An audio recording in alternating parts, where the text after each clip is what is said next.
unholy trinity come together by your own words? So let me start. Excuse me.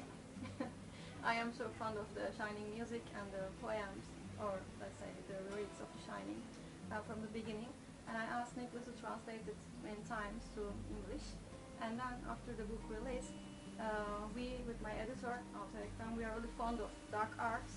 And we have this kind of malicious idea to translate into Turkish and to release the whole story also in Turkey.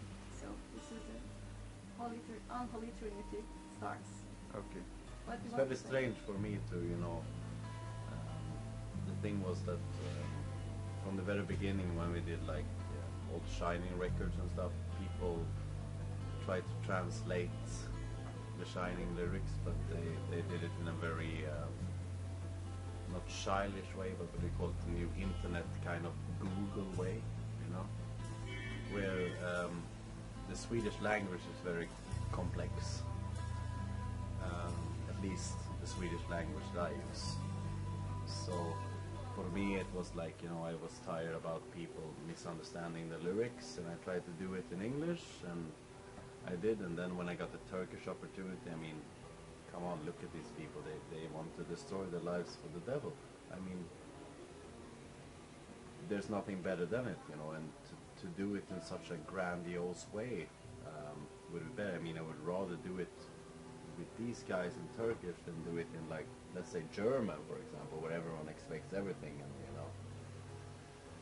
it's fantastic to do something that that actually can have the potential to grow birth to a future breed of psychopaths. It would be easier in Turkey and then going to Germany, because there they just have to put patches on their jackets and everything is finished. Sorry for being cryptic, trying to be enthusiastic. How was the Turkish translation process of when Prozac no longer helps? Okay, this is my question. So it was like trying to take a breath in a really deep and breathtaking whirlpool, because I was working with really two unique but on the same time complicated personalities, with Altuğ and Niklas. So Altuğ is one of the greatest author and poet from Turkey, and what I learned from the teacher, I always learned from him. And for the Niklas, I think it's one of the foremost influential person in my life with his Shining music. I'm sorry. So sorry, yeah, you should be. And here I am a kind of malicious bridge between them, which I'm really pleased. There's an important point in there. Niklas is not just an amazing musician, but also he's a poet too. And his poems are shining through the darkness, and I like them very much. That is what he says. I mean, that touches my heart. Thank you. But the thing is that with when you have musicians and all that write lyrics, the thing is that whenever you read lyrics, you can always see that they just write lyrics to write lyrics. If you don't have passion for what you do, and if it doesn't come from your heart, then you're just I mean, the reason why Michael Jackson succeeded was because he took it from his heart, And the reason why Jimi Hendrix could play guitar was because of his, passion for what he did when he touched a G-string or whatever. And G-string, that's not good to say, but let's say an H-string. And that's the same thing, and it's really cool to see that someone actually appreciates the fact that you can do lyrics that actually mean something. Because for me personally, it's always been as well that I've been very interested in poetry. I don't consider what I do poetry, but in the past, like for example, I've been very interested in a lot of poetry and like follow these things. But it's very hard because poetry is such a it's a hard territory, because no one wants actually to read it. They just say like, yeah, I read that and I love it because it's it's poetry. That is the way people work. But when these people actually want to do this book of this, I mean, this means much more to me than every record label that I've ever had and every fan that ever fucked or kicked or done anything. This means a lot for me instead of what Shining is, because Shining is just a pussy waiting to get fucked, you know. But Okay. but in the wrong way. No, because poetry, people don't understand it. They say like, they complain. They say, oh, okay, you don't mention Satan. Actually, I do in like Thule, but if you don't mention Satan, it's not satanic. And that's why I think that when someone actually sees the potential of writing poetry, that means much more to me than, let's say, Nuclear Blast would release an album, and say like, I give you this and this euro and you will feel really good about your life, just fuck you.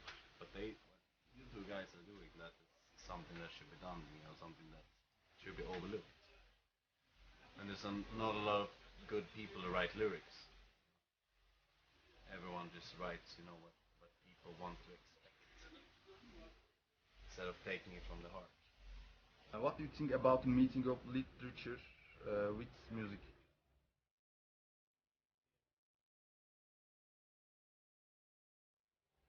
It has nothing to do with literature and music. I mean, music could be literature.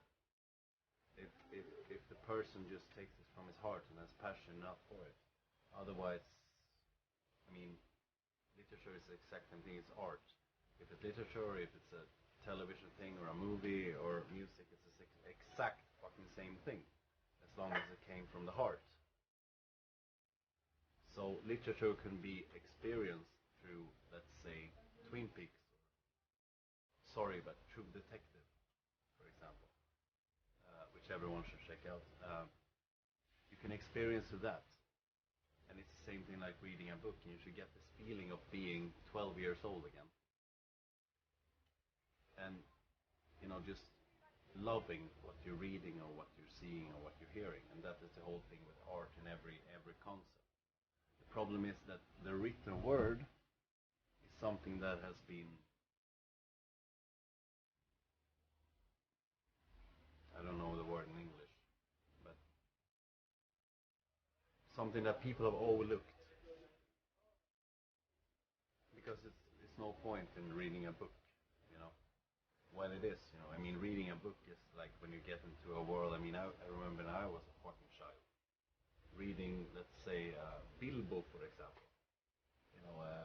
What do you call it in English?